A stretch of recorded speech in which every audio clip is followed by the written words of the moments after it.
জীবনতলায় অস্ত্র উদ্ধারে আরও একজনকে নিজেদের জালে পড়ল এসটিএফ। এবার শান্তনু সরকার, এই শান্তনু সরকারও ওই বিবাদীবাগের অস্ত্রের দোকান, সেই অস্ত্রের দোকানের কর্মচারী।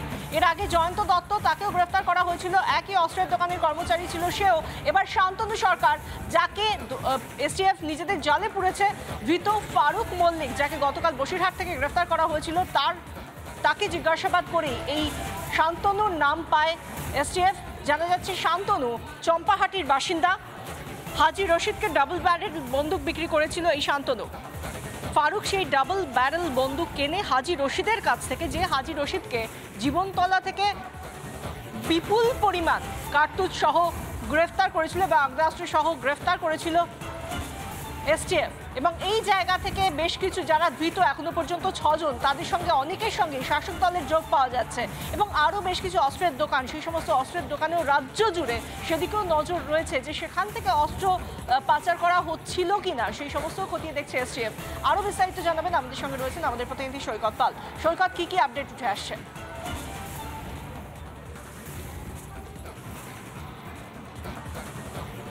দেখো, বিবাদীবাগের এই যে দোকান থেকেই মূলত গোটা রাজ্যের বিভিন্ন জায়গায় আর্মস কারবারি এবং অ্যান্টি সোশ্যালদের হাতে অস্ত্র কার্তুজ চলে যাচ্ছিল। সেই দোকানের মালিক এবং কয়েকজন কর্মীকে আজকের এসটিএফের অফিসে ডেকে পাঠানো হয়েছে। মূলত তাদেরকে জিজ্ঞাসাবাদ করা হবে। বেশ কিছু নির্দিষ্ট পয়েন্ট বা বেশ কিছু নির্দিষ্ট প্রশ্ন এসটিএফ আধিকারিকরা করতে চান বা তাদের কাছ থেকে জেনে দেখতে চান। যেমন এই যে গান শপগুলি রয়েছে বা অস্ত্রের দোকানগুলি রয়েছে, সেই দোকানগুলিতে পুলিশি ইন্সপেকশন হতো কিনা।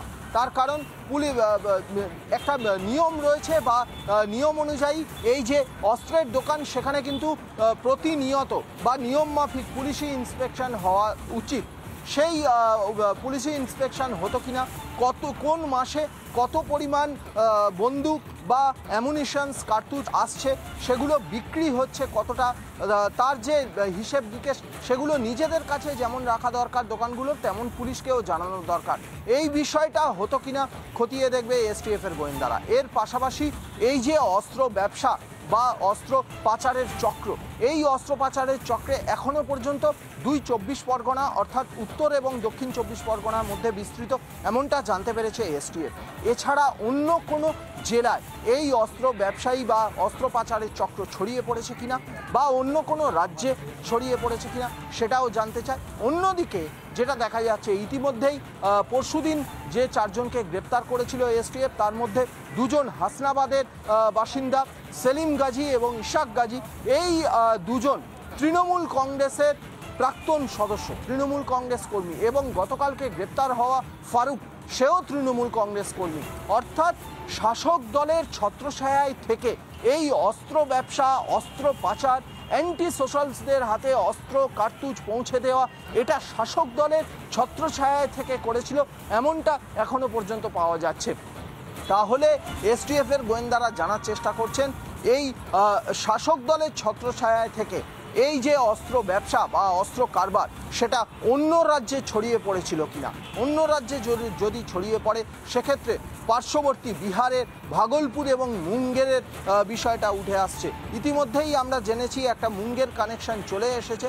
সেক্ষেত্রে মুঙ্গেরের যারা অস্ত্র ব্যবসায়ী রয়েছে, কুখ্যাত যারা অস্ত্র ব্যবসায়ী রয়েছে, তাদের সঙ্গে এই অস্ত্র ব্যবসায়ী এখনো পর্যন্ত এসটিএফের কাছে যারা অ্যারেস্ট হয়েছে, তাদের কানেকশনস রয়েছে কিনা, গোটা বিষয়টা খতিয়ে দেখবে এসটিএফ। এই জন্য জানার জন্যই আজকে ডাকা হয়েছে অস্ত্রের দোকানের মালিক এবং অন্যান্য কর্মচারীদের। কখন তাদের হাজিরা দেওয়ার কথা বলা হয়েছে কিছু জানা যাচ্ছে সৈকত?